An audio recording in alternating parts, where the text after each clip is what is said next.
Dear students, आज मैं fourth same mechanical engineering के छात्रों के लिए हाइड्रोलिक्स एंड न्यूमेटिक्स का तीसरा चैप्टर फ्लो ऑफ फ्लूइड्स के बारे में पढ़ाऊंगा। ठीक है, फ्लो ऑफ फ्लूइड्स क्या है कि ये हाइड्रोडायनामिक्स में पढ़ाते हैं। तो हाइड्रोडायनामिक्स आपको इंट्रोडक्शन में आपने पढ़ा था कि व्हाट इज हाइड्रोडायनामिक्स। हाइड्रोडायनामिक्स क्या होता है? जब द्रव प्रवाह में हो यानी फ्लो कर रहा हो, उस समय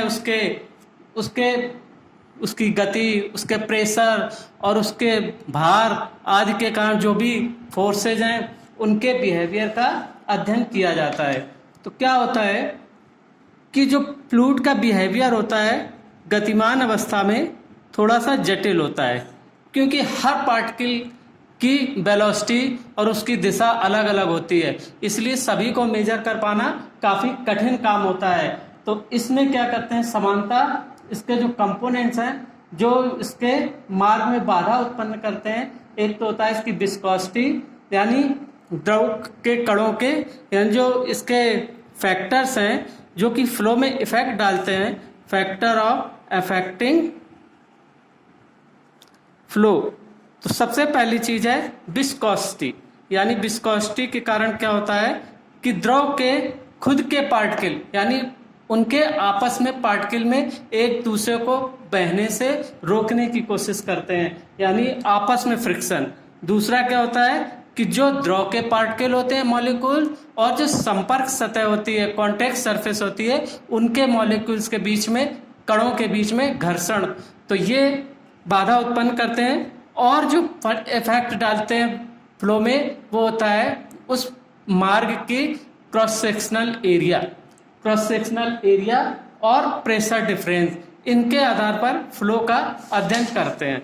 तो इस फ्लो के अध्ययन करने के लिए हमें जो बेसिक प्रिंसिपल्स होते हैं, यानी जो बेसिक प्रिंसिपल लेते हैं, basic principle of liquid flow और हाइड्रोडायनामिक्स, यानी इसके द्रव प्रवाह या गतिकी के मूल सिद्धांत क्या है? सबसे पहला सिद्धांत है कि principle of conservation of mass in flow, यानी प्रवाह के अंतर्गत मास जो होता है वो कांस्टेंट रहता है, नियत रहता है, यानी भले वो मास एनर्जी के फॉर्म बदल जाए लेकिन कभी नष्ट नहीं होता। जैसे कि आपने पढ़ा था फिजिक्स में कि भाई मास कभी नष्ट नहीं होता, एनर्जी कभी नष्ट नहीं होती, मोमेंटम कभी नष्ट नहीं होती, एक फॉर्म दूसरे फॉर्म में कन्वर्ट हो सकता है।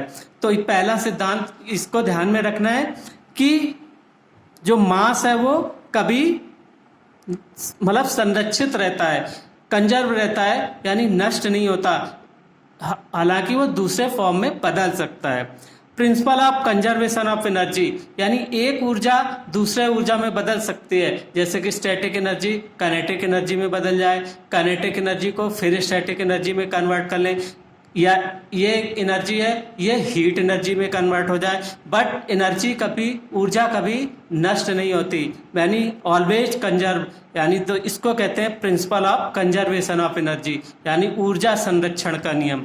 तीसरा होता है principle of conservation of momentum, यानी संवेग संरक्षण का नियम। ये भी आप लोगों ने भौतिक विज्ञान में पढ़ा होगा कि मोमेंटम भी नष्ट नहीं होता। ठीक है, अगर v वेलोसिटी से कोई चल रही है, m किलोग्राम की कोई वस्तु है, तो उसका मोमेंटम कितना होगा? m into v. ठीक है, तो ये m इंटू वी भी कंजर्व रहता है। हो सकता है दूसरे फॉर्म में बदल जाए कि चेंज इन मोमेंटम या rate of change of momentum, यानी फोर्स के बराबर हो जाए, तो वो वर्क डन के, तो वो एनर्जी के रूप में भी कंजर्व हो सकता है। तो यानी तीन प्रिंसिपल्स का ध्यान रखते हैं, principle of conservation of mass, principle of conservation of energy and principle of conservation of momentum. अब जब हम फ्लो करते हैं तो पार्टिकल डिफरेंट वेलोसिटी से डिफरेंट डायरेक्शन को फ्लो करते हैं। तो हाइड्रोलिक्स में सभी का मेजरमेंट कर पाना बहुत कठिन काम है, इसलिए हम किसी भी क्रॉस सेक्शन पर एवरेज वेलोसिटी कंसीडर करते हैं कि इस क्रॉस सेक्शन से लगभग जो लिक्विड है, कोई लिक्विड फ्लो करके निकल रहा है, वो कितनी एवरेज वेलोसिटी से निकलता है। तो अब देखो उन जो पार्टिकल्स हैं, कुछ फंडामेंटल डेफिनेशंस है कि जब पार्टिकल मूव करते हैं तो उनको आधार लेके हमें कुछ लाइंस ऑफ फ्लो होती हैं, यानी प्रवाह रेखाएं क्या होती हैं, लाइंस ऑफ फ्लो। तो one line of flow is called the path line, यानी गत की अवस्था में द्रव का एक पार्टिकल, वन सिंगल पार्टिकल, किसी टाइम पीरियड में जिस पाथ पर चलता है उस पाथ को ट्रेस करने वाली रेखा पाथ लाइन कहलाती है। यानी एक पार्टिकल है कोई, जैसे ये पार्टिकल है, ये इस पार्टिकल पर विचार करें तो कभी ये ऐसे गया, कभी ऐसे आया, कभी ऐसे गया, कभी इस डायरेक्शन को बदल लिया।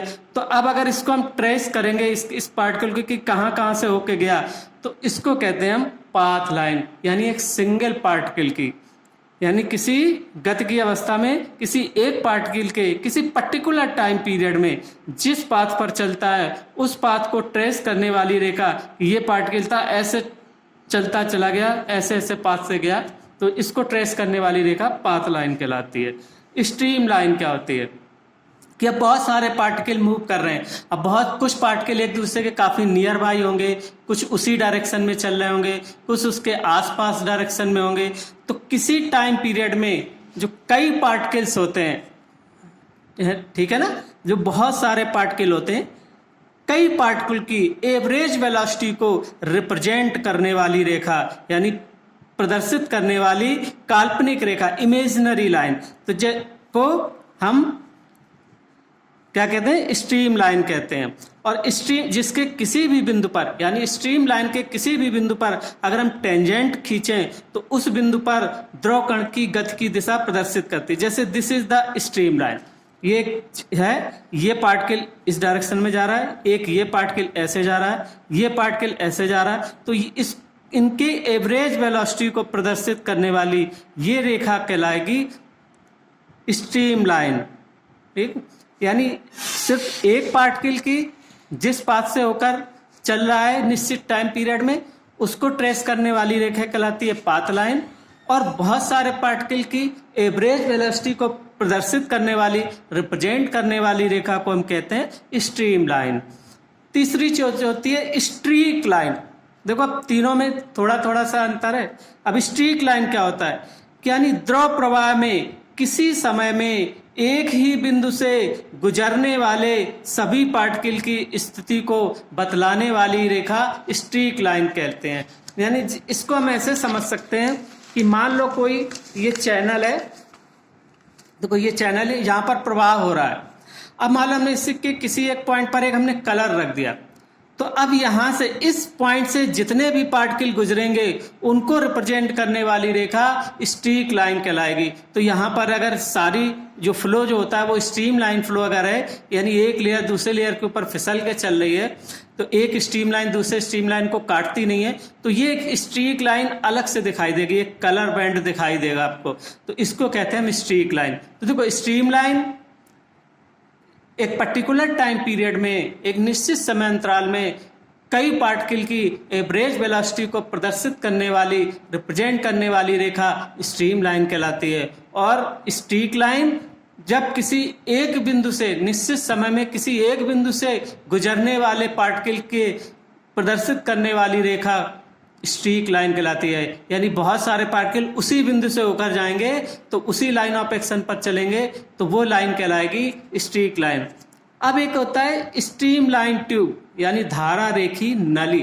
तो स्ट्रीम लाइन ट्यूब क्या होती है कि किसी प्रवाह में कई स्ट्रीम लाइंस होती हैं। देखो जैसे ये प्रवाह हो रहा है, ये एक चैनल में प्रवाह हो रहा है, तो इसमें एक स्ट्रीम लाइन ये है, इसके आसपास जितने पार्टिकल होंगे उनकी एवरेज वेलोसिटी ये प्रदर्शित कर रही है, ऐसी दूसरी ये, तीसरी ये, बहुत सारी स्ट्रीम लाइन है। तो इसी तरीके से बहुत सारी स्ट्रीम लाइन मिलके एक पर्टिकुलर स्थान पर एक ट्यूब जैसा कोई ट्यूबुलर यानी नलिकाकार स्थान बन जाए तो उसको कहते हैं हम स्ट्रीम लाइन ट्यूब।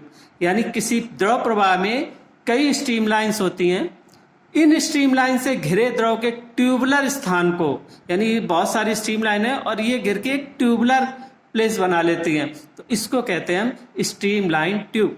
तो यानी पाथ लाइन किसी एक पर्टिकुलर पार्टिकल जिस पाथ से होकर प्रवाहित हो रहा है उसको ट्रेस करने वाली रेखा पाथ लाइन।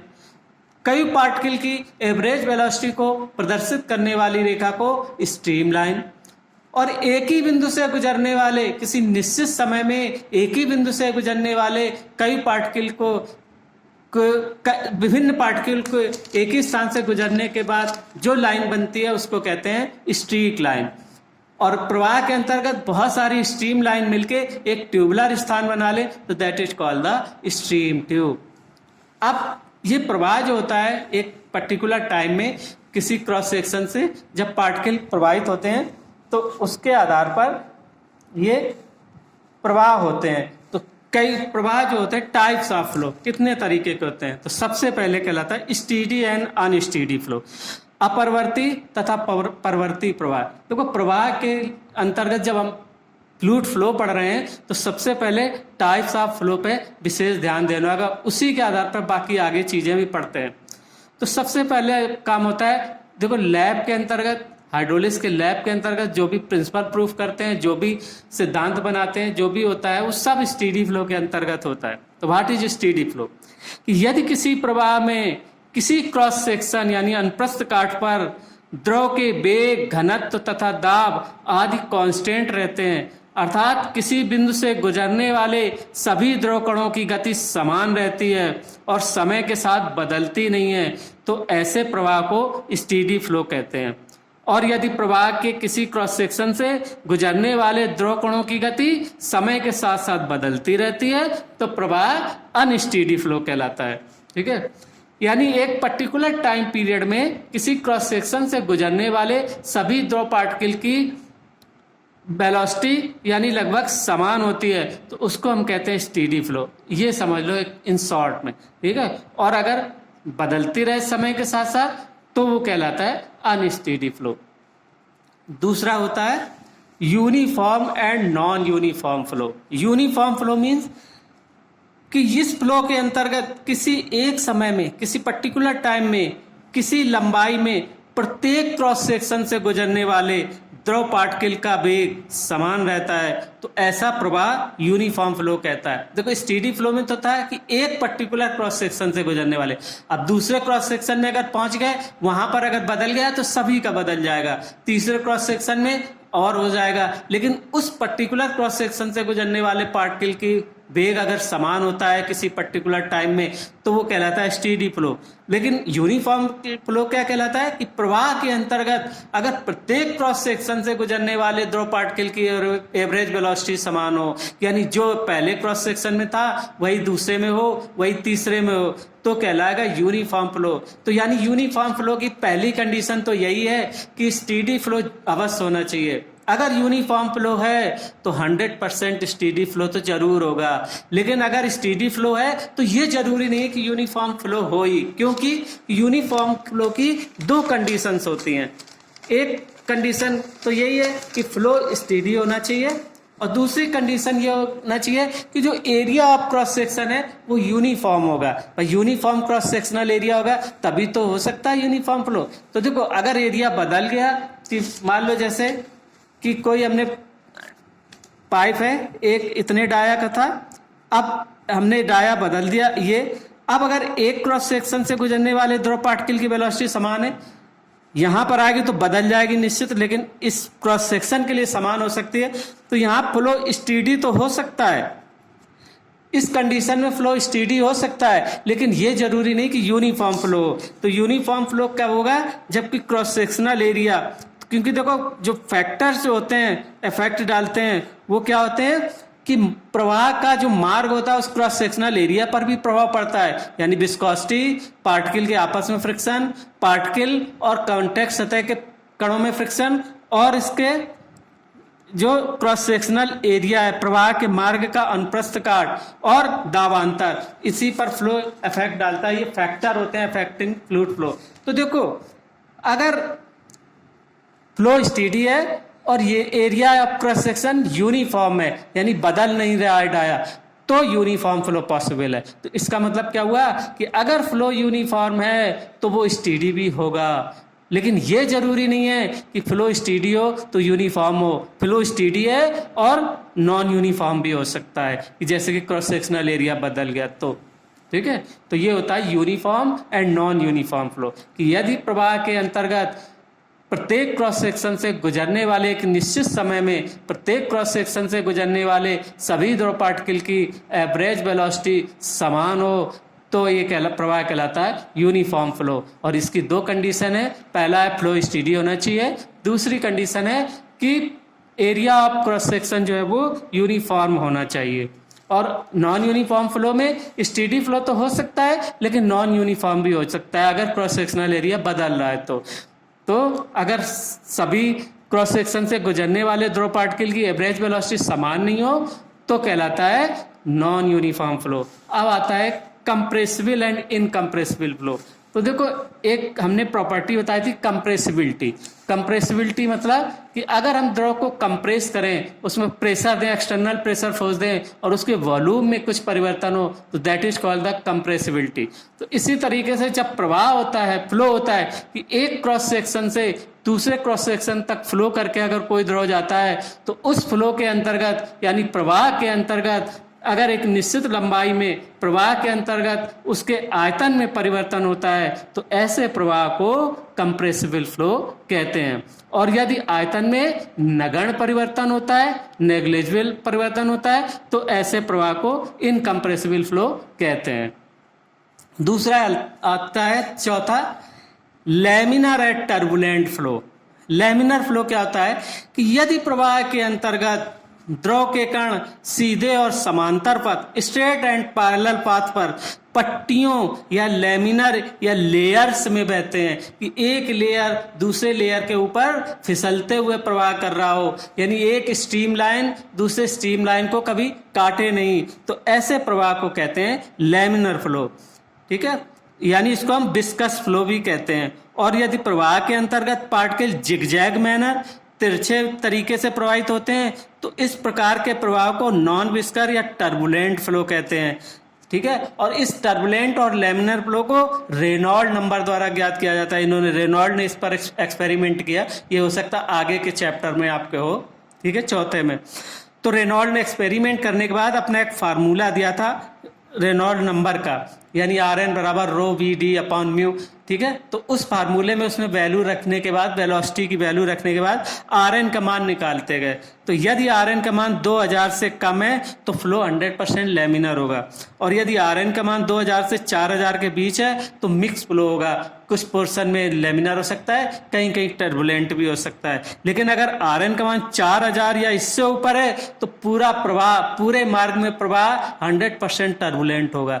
तो ये जो लैमिनर एंड टर्बुलेंट फ्लो है वो रेनॉल्ड नंबर से यानी रेनॉल्ड के एक्सपेरिमेंट के द्वारा ज्ञात किया गया। उन्होंने क्रिटिकल वेलोसिटी के लिए एक्सपेरिमेंट किया था, दो experiment, energy loss experiment and colour band experiment, और उसके आधार पर वेलोसिटी डिफरेंट वेलोसिटी की वैल्यू रख के और Rn का मान उन्होंने निकाला और ये रिजल्ट्स दिए थे कि अगर Rn का मान 2000 तक है यानी उससे कम है तो लैमिनर फ्लो होगा, 2000 से 4000 के बीच है तो मिक्स फ्लो होगा मार्ग के अंतर्गत, और अगर 4000 से ऊपर है तो 100% टर्बुलेंट फ्लो होगा। ठीक है, अब पांचवा प्रवाह था रोटेशनल एंड इरोटेशनल, घूर्णी एवं अघूर्णी प्रवाह।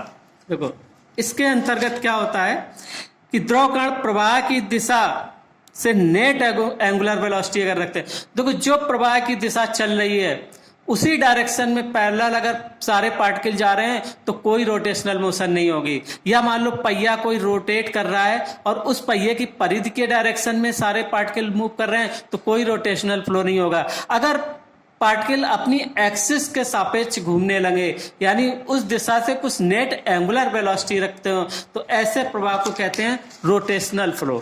और अगर पैरेलल ही प्रवाह हो रहा है तो ऐसा फ्लो कहलाता है इरोटेशनल फ्लो।